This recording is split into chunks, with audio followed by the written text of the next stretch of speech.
Today I'm going to show you how to use the quick analysis in Excel. So for example, you want to use the quick analysis to find the totals here. So the first thing you do is to hide the data that you want to use the quick analysis on. And when you select all the data, you see this one here, this button here.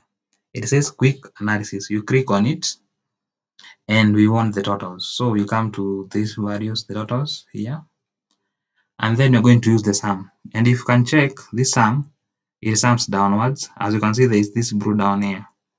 And then we have this sum which sums on the right side.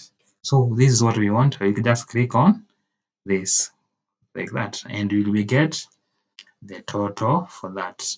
Also, if we wanted it to be average, let me just go back. So let me remove that and say I want the average using the quick analysis. I'll do the same. I'll highlight the data.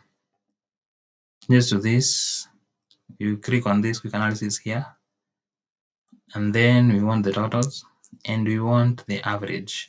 So you look for the average that is on this side and you click on this one. It's here, average, and that's how you easily use quick analysis to find the sum or the total, the average. Yes, let me go back. We can maybe find which another function you can use. Click on it, totals. We can even count.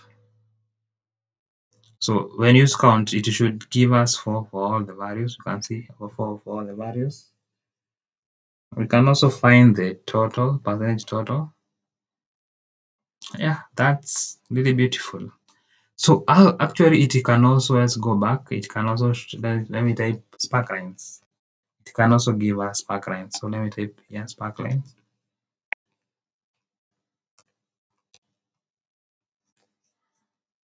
So sparklines. So to get these sparklines, we just also highlight all the data. We get this, you click on this quick analysis, and now we want the sparklines. And we want the column. You can say this is the rain. You can now decide to have the column, the win and loss. So I would prefer having the column here. Yeah, you can see. Yes, and that's how you easily use the quick analysis in Excel to do your simple analysis. Very fast. It gives us the average, the total, the sparklines, and other stuff as you had seen. Yes, and thank you. Please subscribe to the channel, like this video. Yes, and see you soon. Thank you.